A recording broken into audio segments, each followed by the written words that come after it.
Hello and welcome. I am so glad you have joined us today.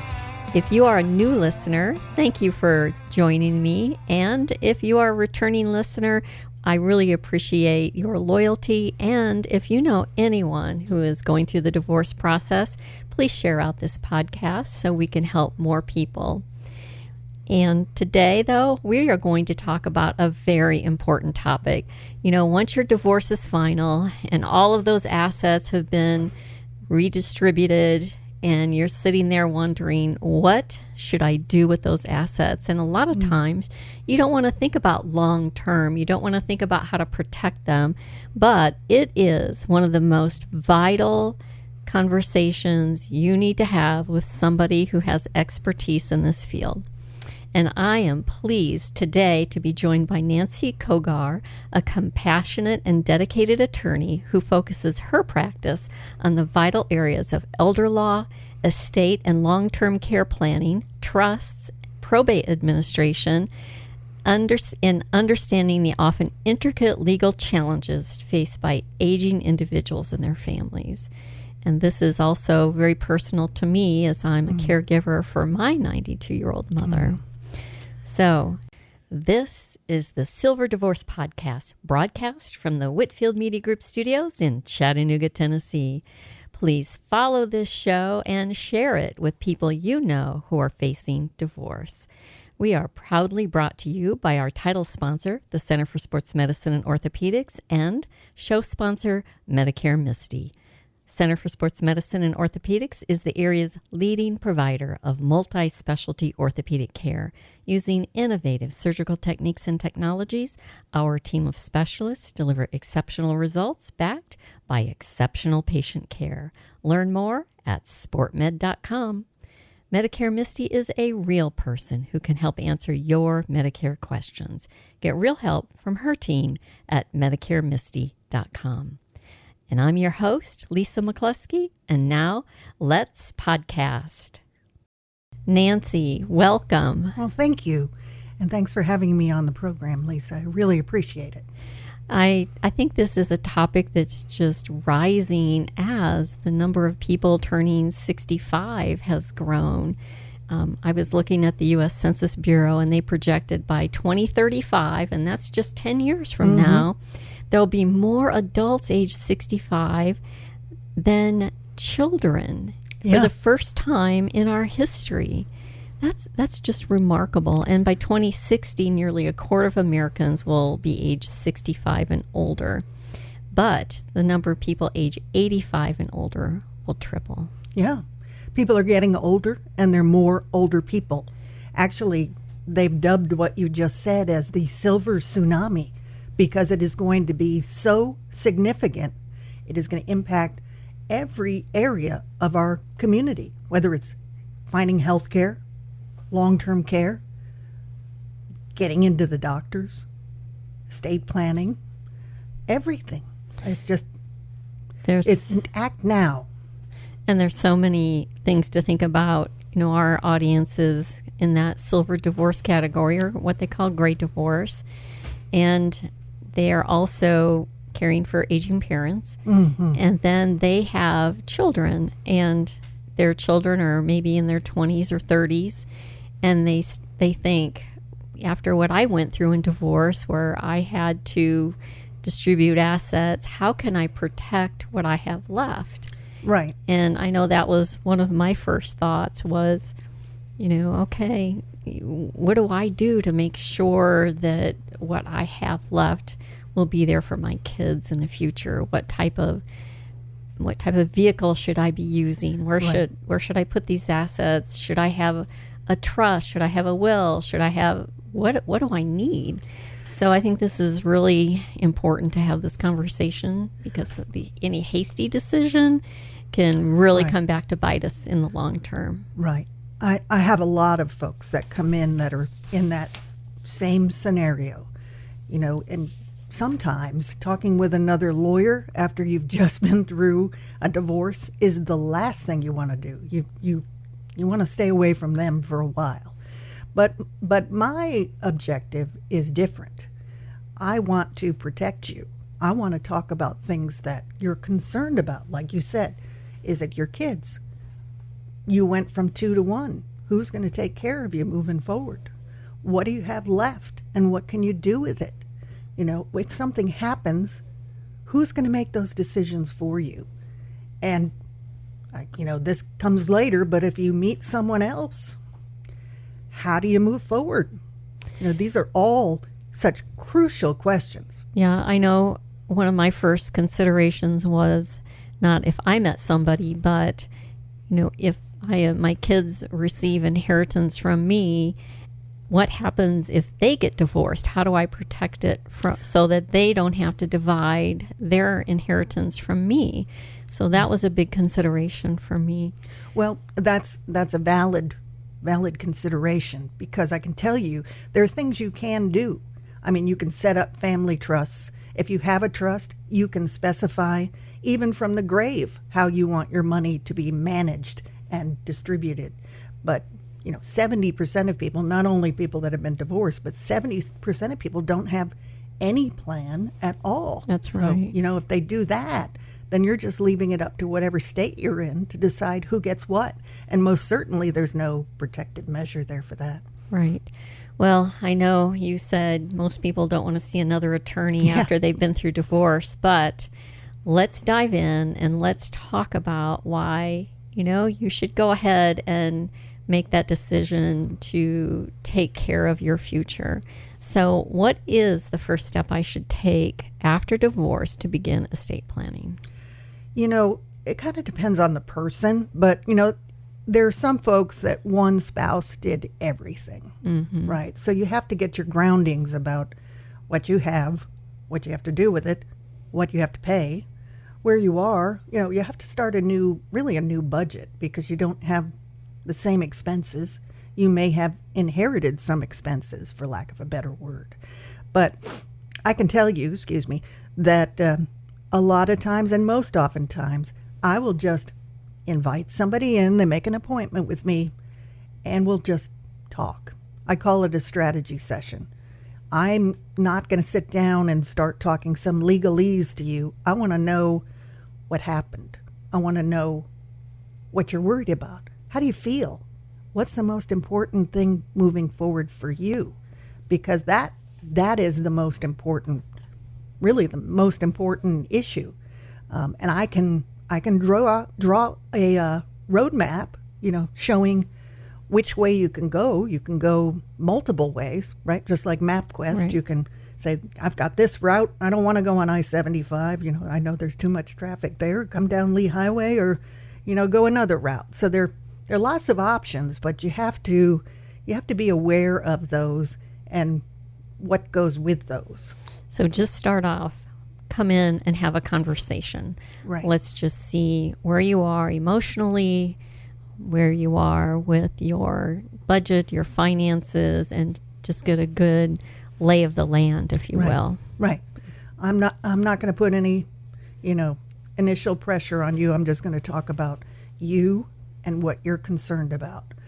Chances are, if you had estate planning done with your now ex, you had them making the decisions for you, the most important decisions. And I'm sure, and I've sat down with people before that said, heck no, I don't want my ex making decisions at end of life. Right. And I know oftentimes people forget, if they have those types of documents, to change them. Yeah. I mean, that's a big question for me, is when did you do these documents? And I'll always tell people, if something happens, I would rather know about it than not. I have so many folks that come in and they're transformed from the new, I don't want to say way of thinking, but what I try to train them in, that if something happens, I want to know about it. Say you have a child that gets divorced, right? I want to know about that, because there are things we can do. You do nothing and you're really setting yourself up. So I think just the real person part of it, and also the fact that there's no cookie cutter solution. People print things out on the internet. They think, I'll get a form and fill it in. That you don't want to do that. You just don't. You want a tailored plan, one Right. that is right for your family and what you want to do in the Exactly. future. Exactly. So I want to touch on one thing, because a lot of people think, well, you have to be wealthy to have an estate plan. I don't have enough in an estate to have an estate plan. Could you just address that? Whatever you have, you've worked hard to get, and so you should take some time to protect it. Absolutely. And you should have specific plan as far as who you want to get what, and even who you don't want to get what. Mm-hmm. If you don't do that, then it's like you're giving up everything that you've worked so hard for and just leaving it to chance, whatever the state has decided. And some of those laws are pretty darn old, so they can be really outdated, from when we were the pioneer state.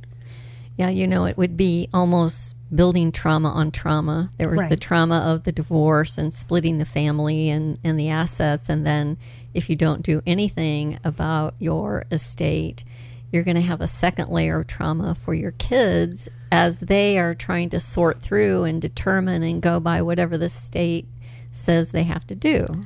Right.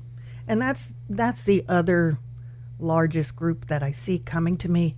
It's the adult children that are finding themselves in that role as caregiver. They've got kids at home. Maybe they've got marital issues. They're struggling to try to make that right. And now they have to care for mom or dad, or Right. mom and dad. It's a lot. So, It definitely is. yeah. Yeah, well, let's just talk about some of the vehicles. I call them vehicles. I'm sure there's a formal word for it. But some of the things that you can do, like we hear about trusts, revocable and irrevocable trusts. Could you talk to us about that? Sure. And stop me if I start to sound like a lawyer. Okay. So there are all kinds of trusts. And primarily the difference between a trust and a will is the trust can be activated when you sign it.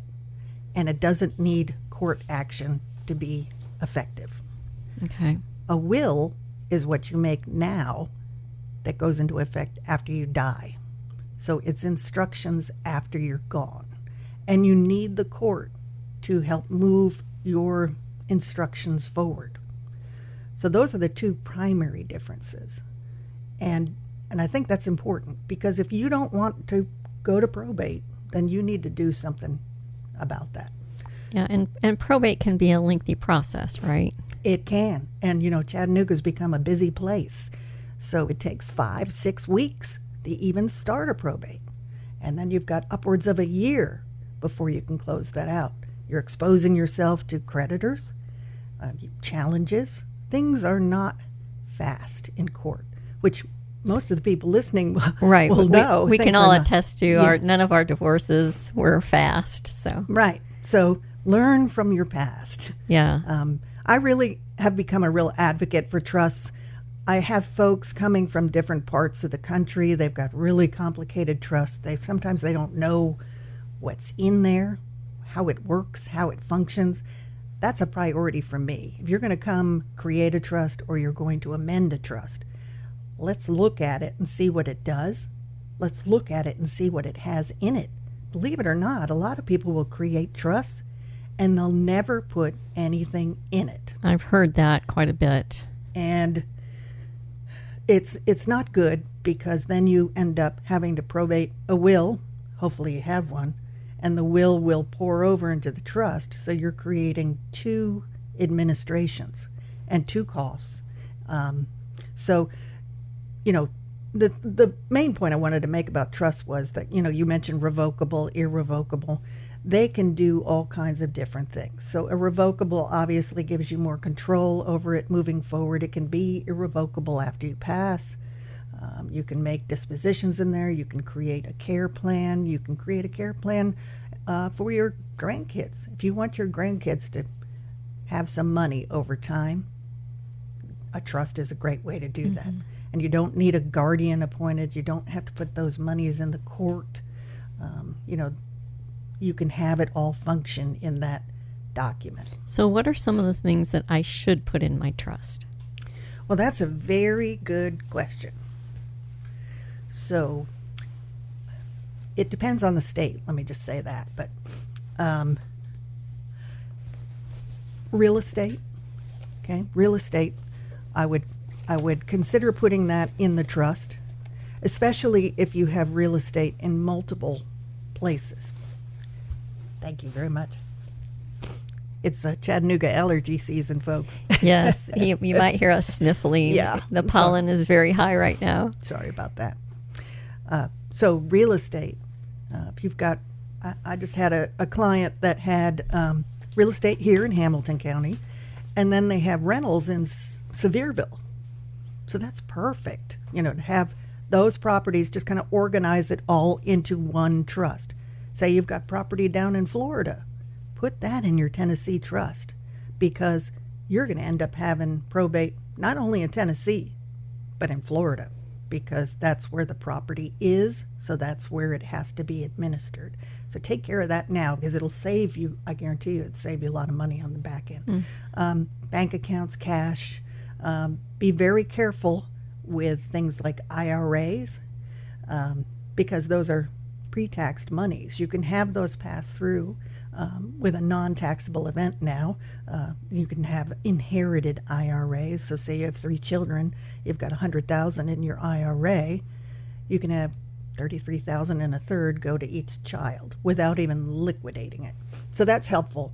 But you may not want to put that in a trust, because if they liquidate it, guess who's going to get a big chunk up front? Mm-hmm. Uncle Sam. Yes. That's right. Our favorite uncle. Right. I've also heard for IRAs that it's best to name the trust as a beneficiary, so it goes into the trust after you die, that there's some tax advantages to doing that. Well, that relates back to what I had mentioned. As long as you don't liquidate it, okay, you're better off, really. I think those types of assets function really well with beneficiary designations. Mm-hmm. I deal with a lot of financial advisors.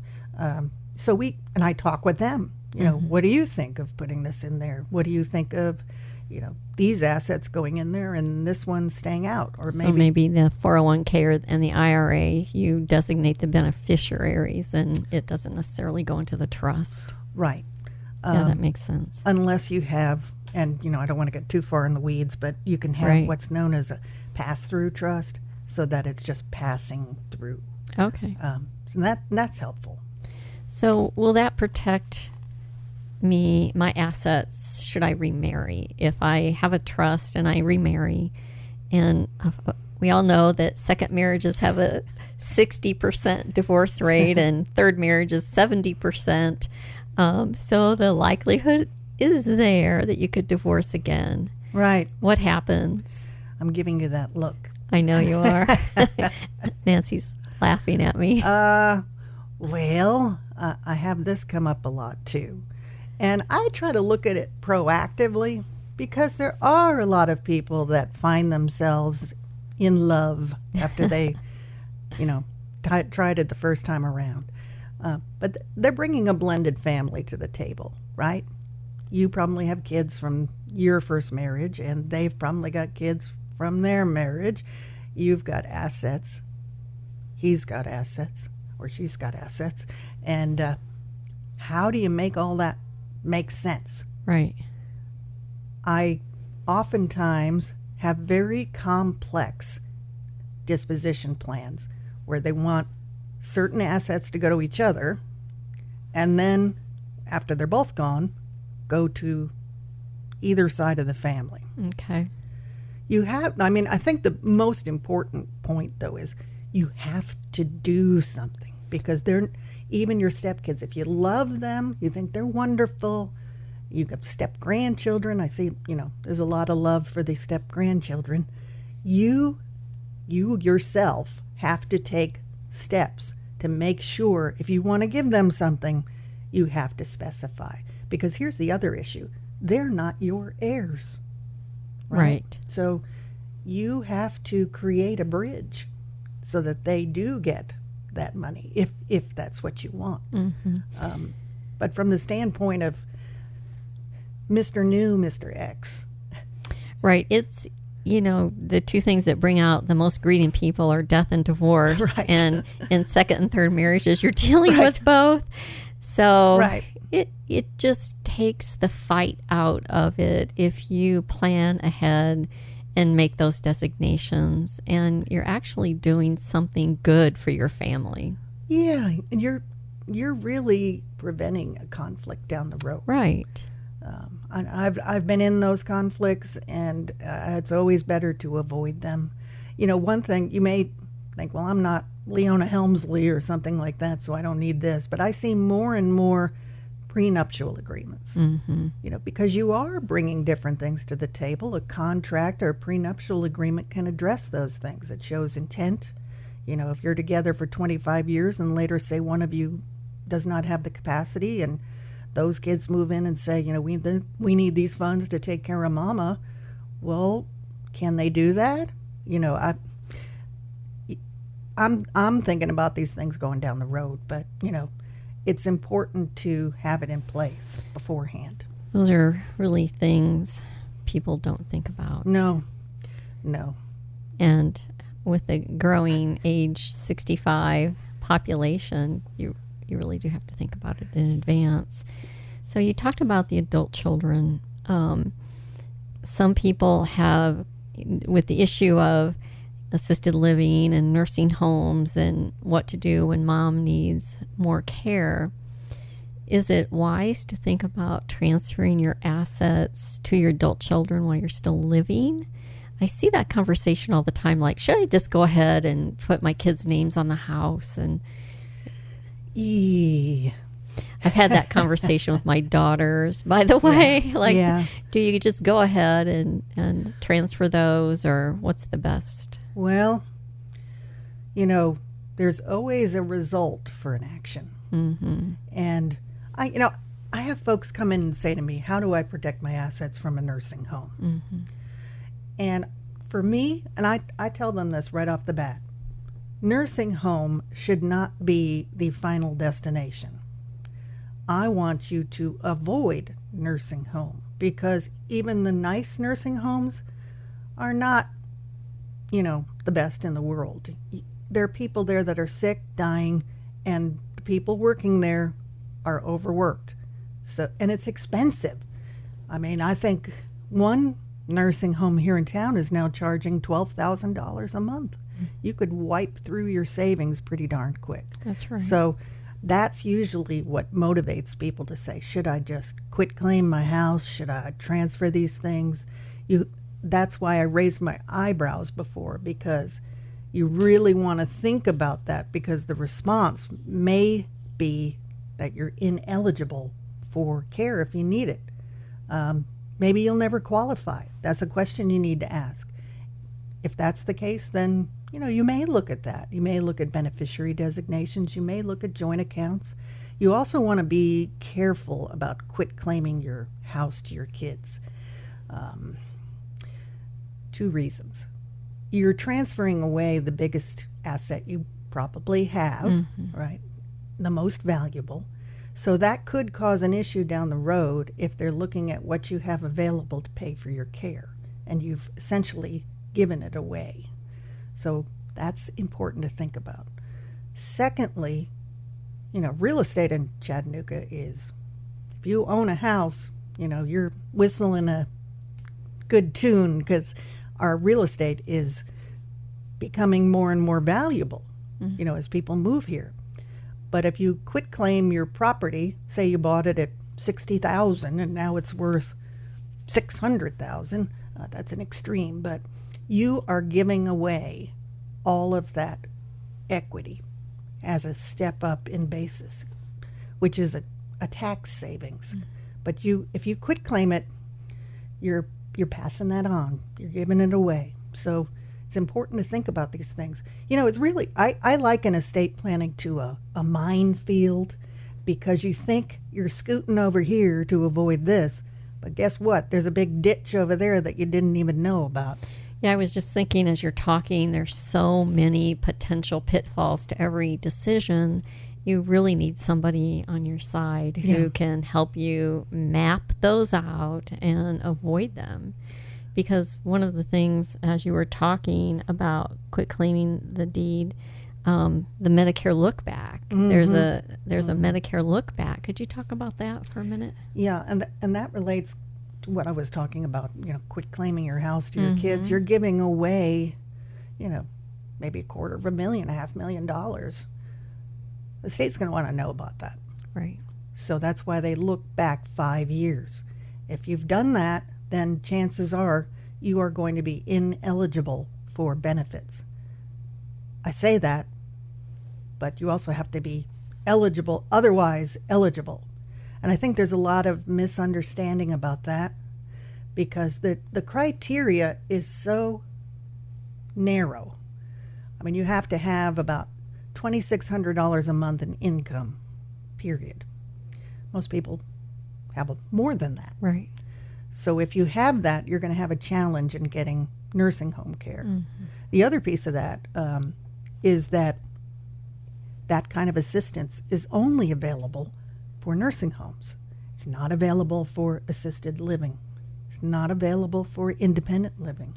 It's not available for, in-home caregivers that are not, they're private caregivers. That is all out of pocket. And when you talk about qualifying, it's not just qualifying financially, but your medical condition has to allow you to qualify to be in a nursing home. If you're not quite at that level, they're not going to put you in a nursing home if you really only qualify for assisted living. Right. And assisted living is coming out of your pocket. That's right. So a lot to think about. Yeah. But, this stuff stresses people out, which I understand why. But if you put a plan in place, you're more likely to just move through it and already have an awareness of what might happen. But have a plan if this does happen. I can do this, or I can do this. And if all those things fail, call me and we come up with something else. There's always, in the law, I love the law because there's always an option. And I will say that there is a huge relief once you have that estate plan done and you can put it in your safe. Right. and it's like, I don't have to think about this anymore. It's all set out and you can live confidently going forward that things are taken care of. So absolutely. I get more hugs from people. Oh, right. Finishing up. And they said, you made this so easy. So that means a lot to me. And because it's not easy. Right. And something should be easy after what you've been through. Right. Right. You deserve easy. Yeah. And this is for you, Yeah. This is for you. So advocate for yourself because more and more people are not having someone available to advocate for them. That's so you have to start thinking about these things. Got an injury that just can't wait?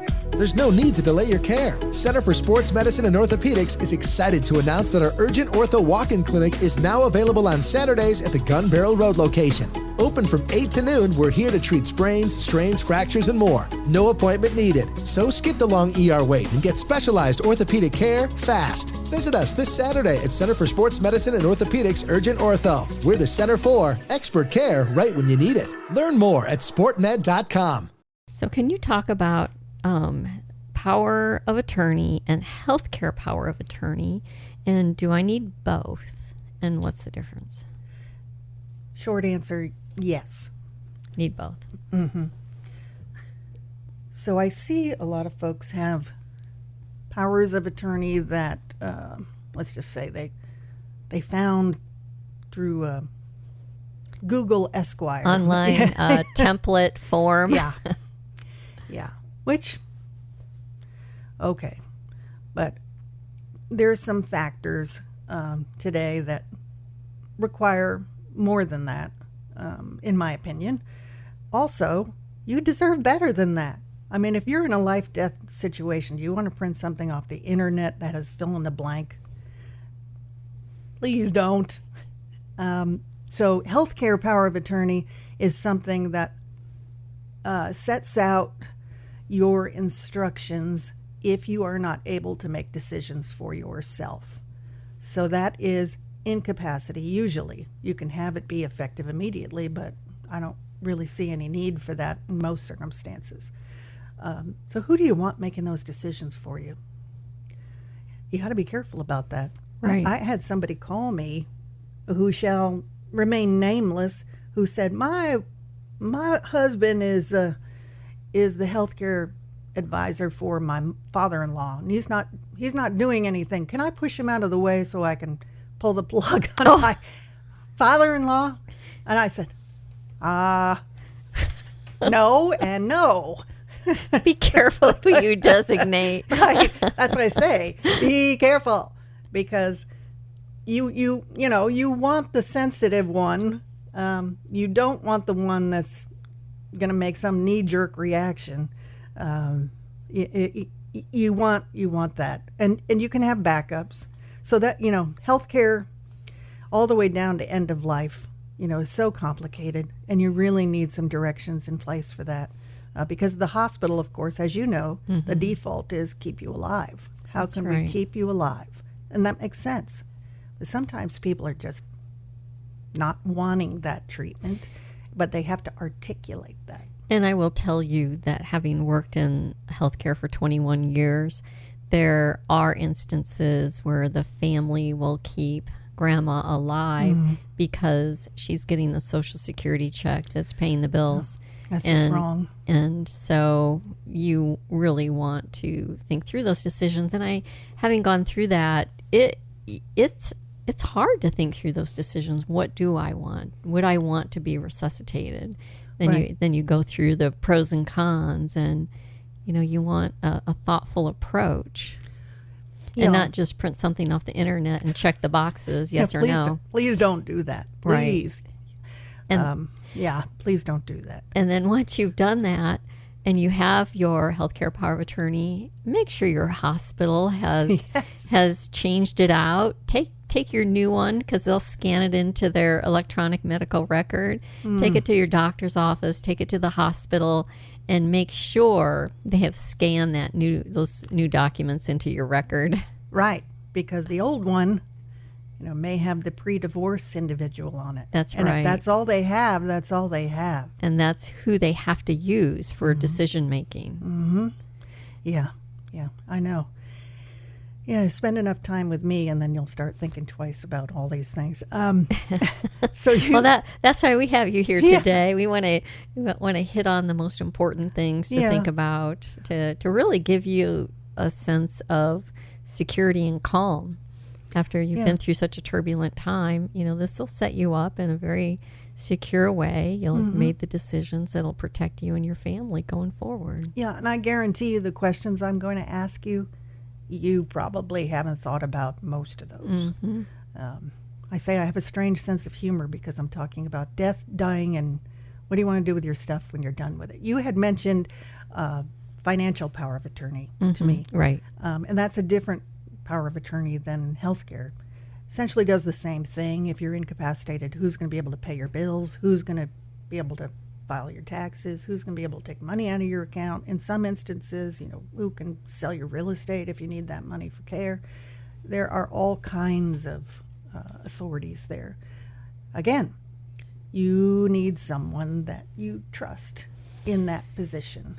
Yeah, and I'm going to emphasize that because just sharing my experience with my mother, who's 92, and although she's mentally competent, it's hard for her to keep up with her bills, and I was paying them for her, but she would still have to sign the checks, and it was it was hard for her, and we had to go through a process where, because I was a beneficiary on the account, but I was not in a position to write checks on the account. So we had to go through a process so that I could be a signer of checks and keep paying the bills, even though she has a trust. There was a separate process with each bank that we had to go through so I could keep paying her bills.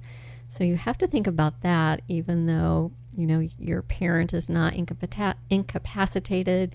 they still have mental acuity, but maybe they need you to sort through their finances. It gets overwhelming. It does. What do you need from your bank so that you can write those checks on the behalf of your parent and keep paying their bills for them? Yeah, people are always surprised when they go down to the bank and they find out they can't do anything with the account. Right. I couldn't even deposit checks for her I know. until we got that process done. It's like, wait, I'm just going to give you this check.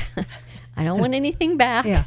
I just want you to deposit it. But no. Well, and there's so much fraud out there now. Right. And so that's another issue. If you don't have something specific that is clear, looks legitimate, and is from someone in town who the banks know, you're going to have problems. And that is one of the things that was explained to me by one of the bankers is we have so much fraud, and there is some elderly financial abuse going on as well. Unfortunately, most of the time it's family members. Yes. Which is a whole nother issue. But there is a tremendous amount of fraud. And, I have a podcast, Boomer Time with Nancy Cogar, and it's weekly, as you know. And, I cover a lot of these issues because they are just so vast and they're complicated. So I'm trying to break these things down so that people will become better aware, better prepared, and fraud is one of those. The elderly, you think 65 and up, well, that's not elderly, but... no, you don't feel elderly when you're 65. No. My brain tells me I'm 25. That's right. But $12.5 billion, I think they said, was stolen from people last year alone. $12.5 billion. And most of the time it's over the phone, it's on the internet. It's an open door, folks. You got to be so careful. You have to keep your eye. If you have an elderly parent, you have to keep an eye on what's happening with their accounts and make sure that they don't fall victim to some sort of fraud. Well, and the loneliness. Yes. I mean, I'm sure probably a lot of people that listen to your show can identify with that. It is uncanny how these folks can pick up on that. I had one lady, she was alone in her house, and she was convinced that this retired police officer from San Francisco was going to come and marry her, and they were going to live happily ever after. Even her daughter tried to stop her. Her banker tried to stop her. She gave away so much money to this person that she lost her house, and she lost all the money that she had set aside for her grandkids. Oh, that's sad. It is. And, this was no retired police officer in San Francisco. No. So it just breaks my heart. But, these things are really hard to prosecute.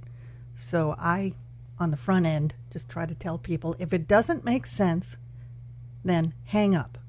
They can create voices that sound like your kids. It's almost like you need a secret password before you do anything. Don't give your credit card over the phone no matter what, or your Social Security number. None of that. Talk to your parents about it so they're fully aware of some of the scams. We discuss that all the time. Yeah. What are the newest scams happening out there?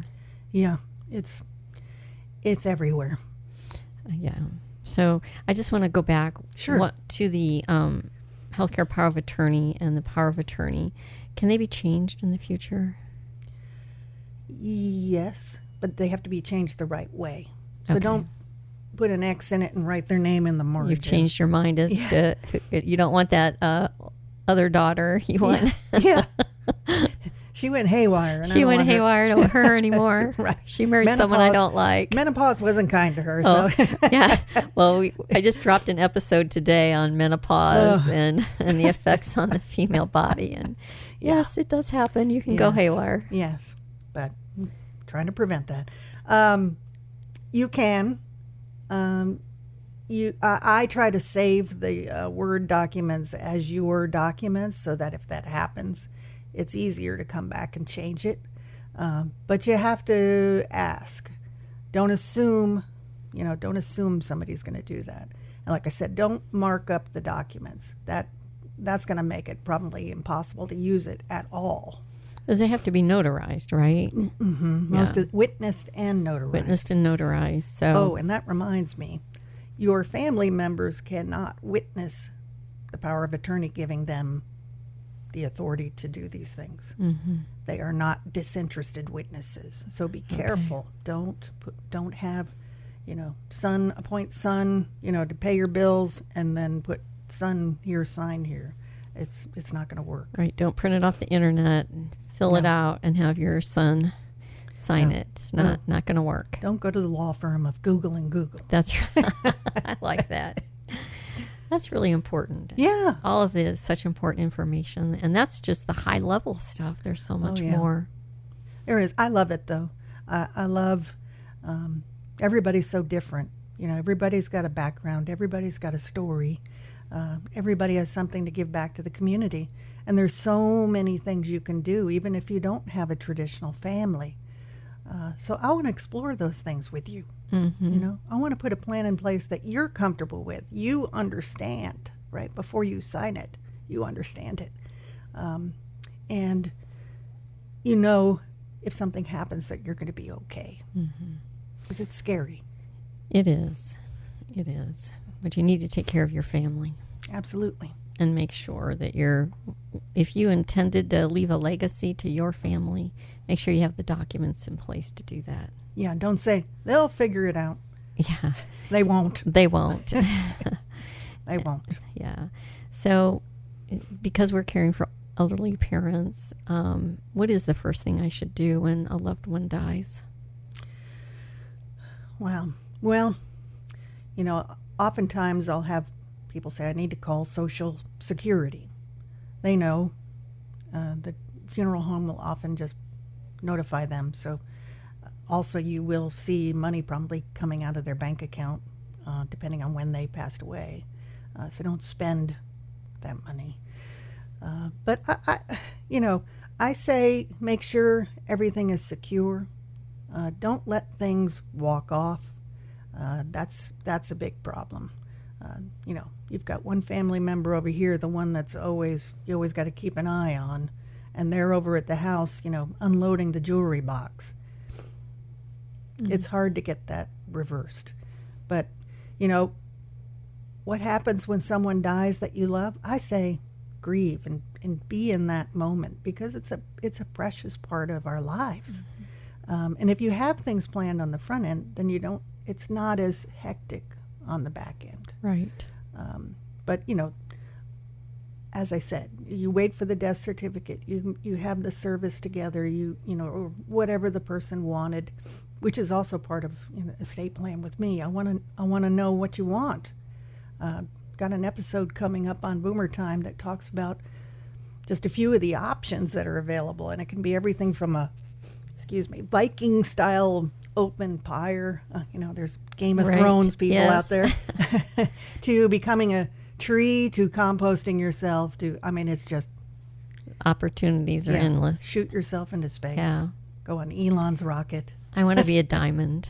Ooh. They have that. You already are. Yeah. Oh, thank you. Well, one thing I do like to caution people is that it's very tempting when a loved one dies to go on social media that day and say, "Oh, I lost my mom today," and don't do that, because suddenly there are houses that are broken into right away when they see that, and it's sad that happens in society, but it's real. Just wait until you've had time to secure the house and there's an obituary, and then you can make a formal notice when you're ready to make that formal notice.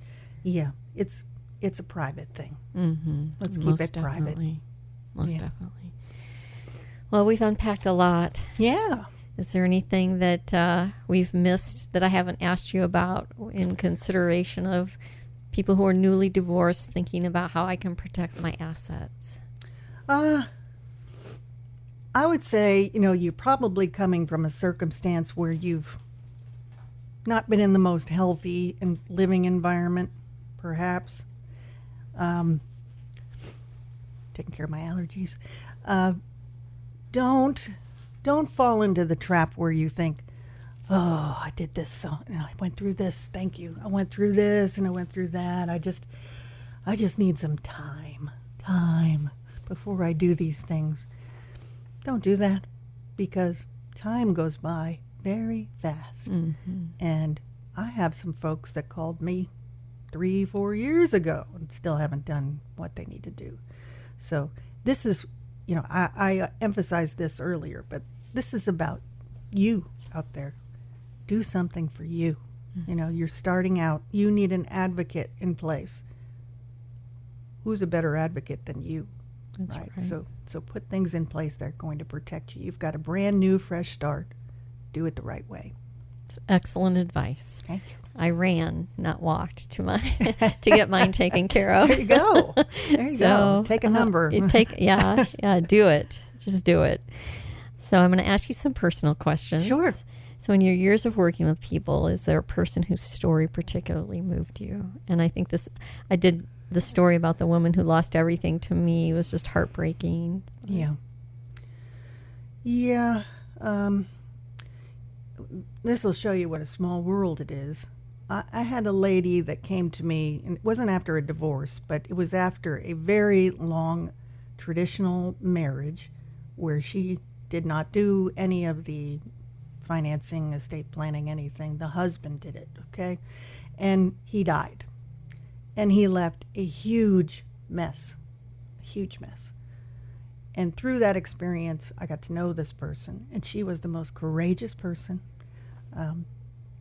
She became a friend. And, she got to a point where she was in and out of the hospital, scared, and had to move down successively to different types of care. But she really was courageous.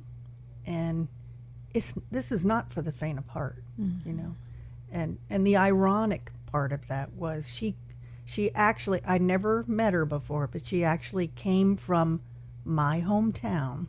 Oh, what a coincidence. Yeah, here's another coincidence. Her daughter had a crush on the same guy as me in high school. What are the chances That's a really of that? Small world. Yeah. So, I get real close with a lot of people. Yeah.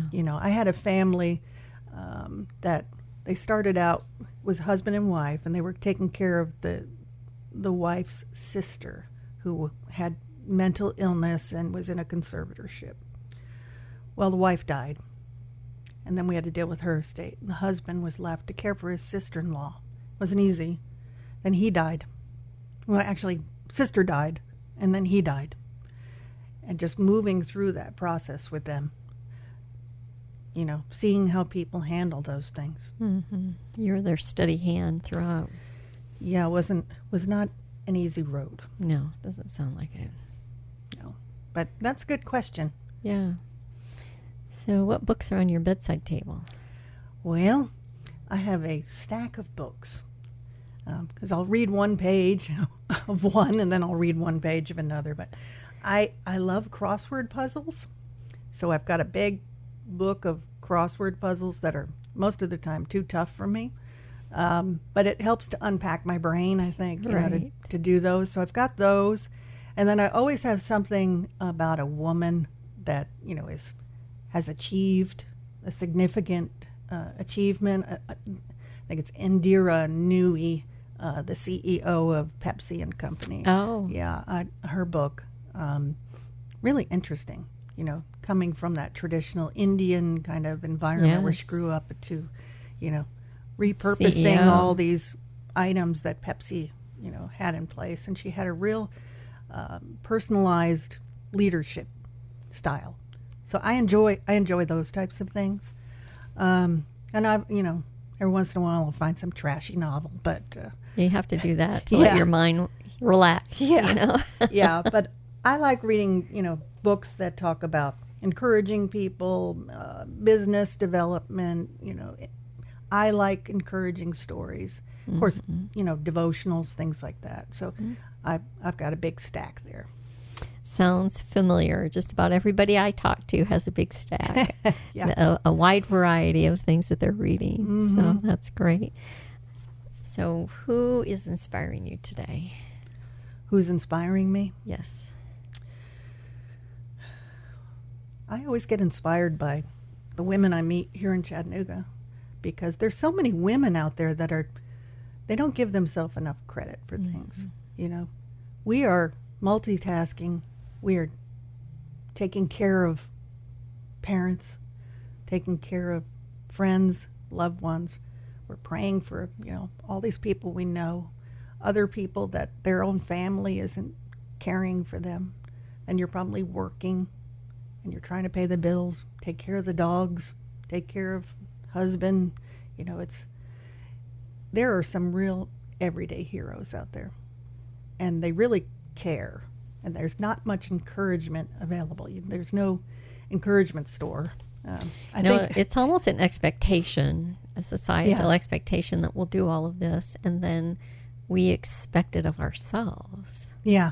And I think being a friend to yourself sometimes is hard. That's a constant practice for me. I would say give yourself grace. Yeah. It's Give hard to yourself do grace. sometimes. But there are just so many women out there that just, I listen to their stories and then I say, wow, you're going through a lot, men, they're okay, but I'm just teasing.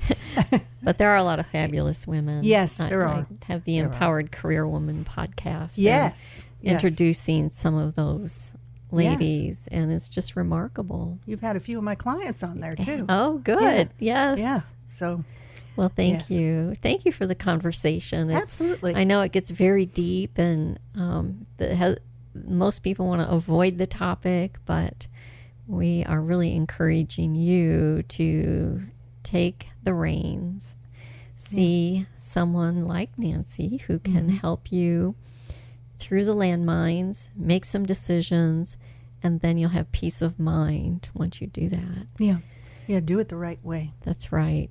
So would you take a moment and share with our listeners how they can reach you, how they can follow you, and how they can listen to your podcast? Oh, I'd be glad to. So, first of all, just the basics. I am a partner at Samples Jennings Clement Fields here in town, which is over on Jordan Drive. The phone number there is 423-892-2006. Adriana will answer the phone, and you can ask for Dee Dee, my superstar assistant, and she'll take good care of you. You can also call our direct number, which is 423-596-7220. So that's direct. I get a lot of inquiries from my website. My website is my name, nancycogar.com. There are a lot of resources there. I recommend you go there. You can see my podcast there, Boomer Time with Nancy Cogar. We talk about all kinds of things. So if you are aging, maybe I'm talking to you. Who isn't, right? Then come over to the Boomer Time community.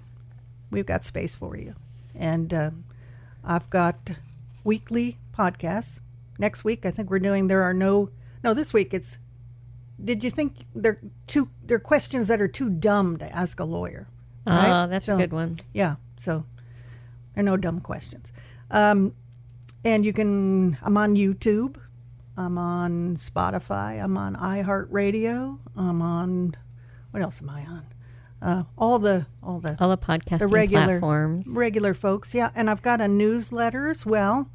If you reach out to me through my website, I can get you on the newsletter. Okay. I always like to include stories that may not make it to the popular media, but affect people who are well-seasoned. Okay, and I will put all of that in the show notes, so I'll link it so people can easily click and go over and find you. Thank you so much. Yeah. Well, thank you. It has been delightful. You've Oh. provided some clarity for us, and now it's up to us to take the reins and take the next step forward. Well, it's an honor to be able to help whoever I can. I really appreciate that opportunity to step into your life and help you, better plan for what may be coming in the future. Thank you. Absolutely. Thank you. Please join me on the next episode of the Silver Divorce Podcast. I also ask you to do me a favor and please follow this show and share it with people you know who are going through divorce. I'd love to hear from you at silverdivorcepodcast@gmail.com. This podcast is brought to you by our title sponsor, the Center for Sports Medicine and Orthopedics, and show sponsor, Medicare Misty. Center for Sports Medicine and Orthopedics is the area's leading provider of multi-specialty orthopedic care. Using innovative surgical techniques and technologies, our team of specialists deliver exceptional results backed by exceptional patient care. Learn more at sportmed.com. Medicare Misty is a real person who can help answer your Medicare questions. Get real help from her team at medicaremisty.com. Whether you are considering divorce or maybe you're newly in the divorce process, we'll help you on your journey and tell you things your attorney might not tell you. Until next time, remember, divorce, it's just one event. It does not define who you are. I'm Lisa, and I'll see you next time.